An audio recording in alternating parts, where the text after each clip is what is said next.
Well, in our next story, the Allied Health Professions Council has begun a clampdown on quack healthcare facilities and unregistered practitioners across the country. The Health Professions Regulatory Bodies Act 857 of 2013 empowers the council to enforce compliance of the highest healthcare standards. Well, the council says the new crackdown targeted at laboratories will eliminate quacks from Ghana's healthcare system. There's more in this report. Led by the Deputy Communication Director of the Allied Health Professions Council, AHPC, Kweku Broby, the monitoring exercise kicked off in the Greater Accra region. The monitoring encompassed equipment, lab infrastructure, and personnel certification. Speaking to Joy News, Deputy Communication Director of AHPC, Kweku Broby, highlighted recommendations provided to facility managers for necessary adjustment. So far, we have been to two facilities, Ghana East and then to Medicas here. And from Ghana East, I think the outcome was generally good, with the exception of a practitioner who was not very in very good standing, but has taken steps, you know, to renew her registration with the council. I think those were the few issues, and then there were also few structural issues with Ghana East. We have discussed this with the management, and they have promised us that they're going to take care of this. Medicas, we have identified a number of issues when we went into the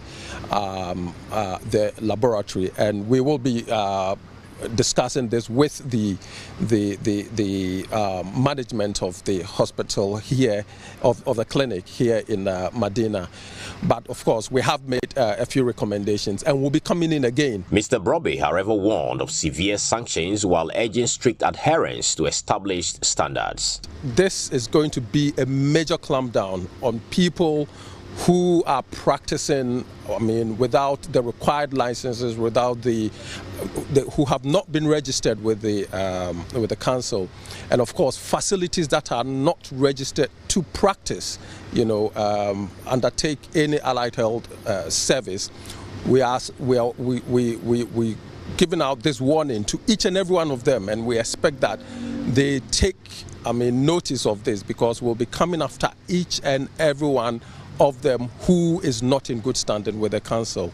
Head of Laboratory Services at Ghana East Hospital, Martha Jani Lamptey, emphasized the adverse impact of insufficient lab equipment on healthcare delivery. We have the space for bacteriology, especially.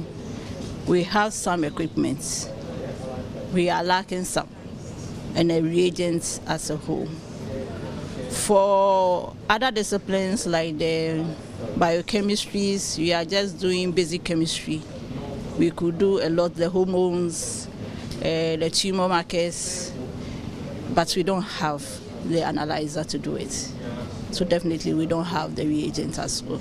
It's not helping the clients, I should say. Timely interventions are not readily available for our clients, because they either have to go roaming or we subletting the cases, and we have to wait on those labs to give us the results before our clients can be attended to. So delay in diagnosis and treatment. Head of Clinical Services at Ghana East Hospital, Dr. Roseanne Sogbewocho, appealed to the Ministry of Health for intervention. It is clearly that no lab can do everything, but the more we can do, the more our people will benefit from that. There are some of these equipments that are so expensive for the facility to buy.